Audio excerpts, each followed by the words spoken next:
Hvad så, Nico? Skal du prøve at ryge? Nej tak, jeg springer over der. Så lige Kom nu, mand. Det var med, man tøs. Nej, det skal ikke være sådan en pussy. Kom on. Det er ikke farligt. Nej, jeg ved ikke. Tag det nu bare, mand. Okay.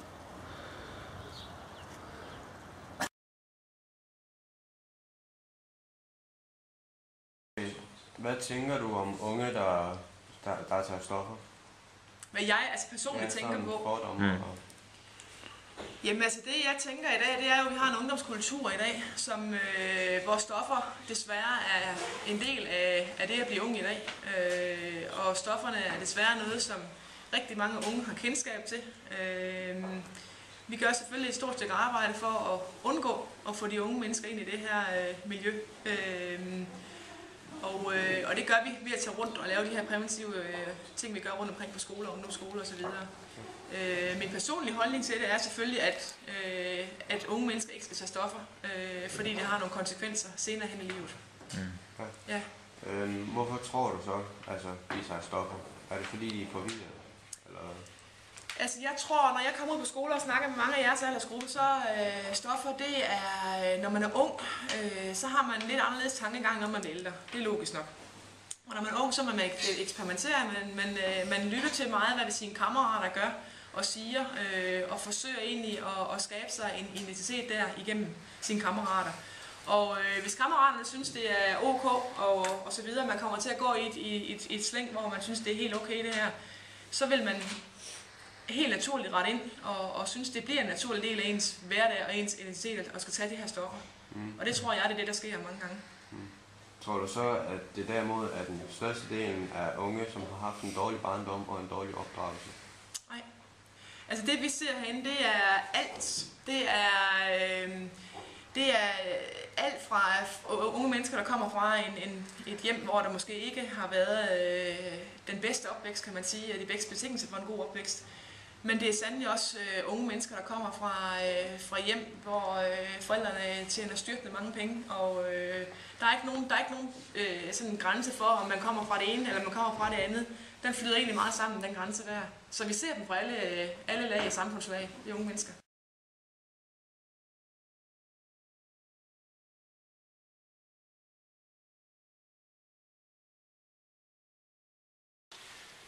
Hvornår tog du stoffer for første gang? Hvorfor? Var det hovedpres eller en fri vilje? Det gjorde jeg, da jeg var 13. Og det var sådan mere eller mindre gruppepres. Så, ja. Hvordan føltes det første gang? Det var fedt. Jeg er helt afslappet. Ro i kroppen. Ja. Så første gang var det dejligt. Og så blev det bare værre? Ja. Så kommer det der, men så bliver du afhængig af, hvor du ikke kan undvære det. Ja. Og så bliver det lige pludselig noget, du skal have hver dag. Og det bliver dyrere og dyrere. Og til sidst så her er det også kriminalitet, fordi du kan ikke skrave ind til det på andre måder. Det gør jeg så ved at sælge stof. Men det er jo heller løsning. Hvordan var stofferne gode, og hvordan var de dårlige? De var gode ved, at jeg fik ro, slappet af. Havde sådan, jeg var ikke nervøs og ikke bange. Men de var dårlige på den måde, at mit helbred, det blev værre og værre. Man får nogle sener og sådan noget bliver ødelagt, og ens knoglemarv bliver splittet af, fordi det går helt ind i knoglen.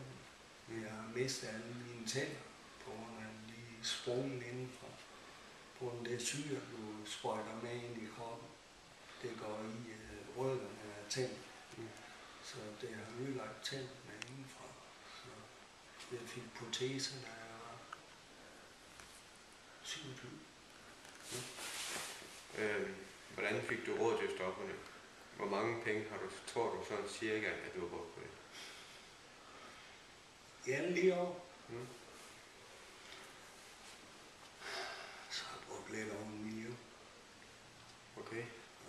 finansieret det ved, jeg selv solgt stoffer, og jeg har sendt biler ud af land, der var skilt af det, eller reserve det. Så fik jeg penge derinde på den måde.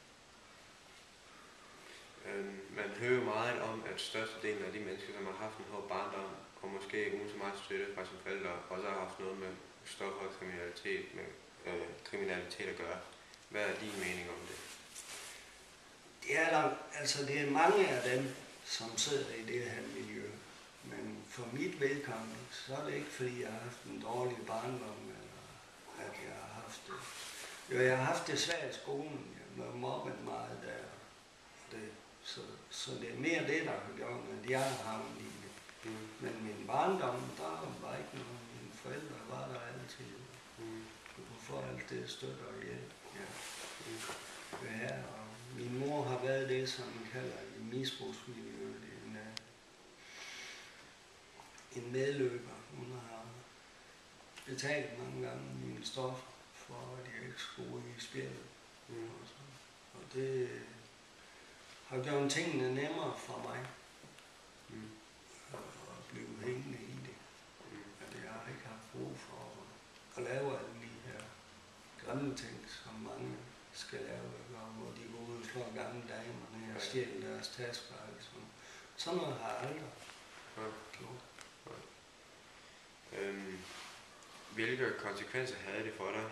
Altså, mistede du nogle af dine venner, eller måske familie? Jeg mistede mange af mine venner, men jeg har altid haft mine forældre.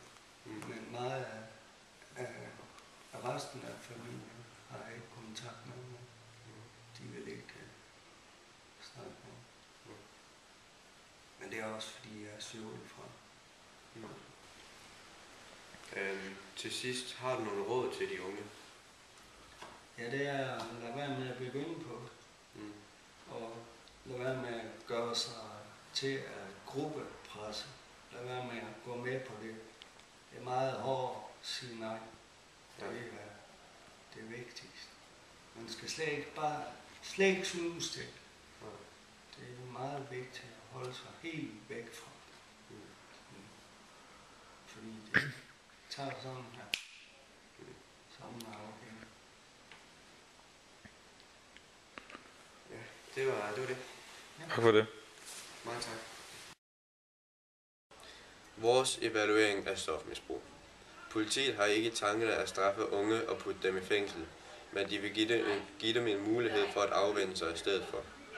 For i stedet for at sætte dem i fængsel, vil de hellere gerne have en snak med den unge og dens familie, så personen kan komme på en bedre vej. Vi har konkluderet, at det er rigtig, rigtig dyrt at være misbruger. Nogle misbrugere kan bruge over 1 million kroner på stoffer. Du mister også andet ved at tage stoffer, f.eks. familie, venner og kammerater. Et godt tip fra en misbruger selv.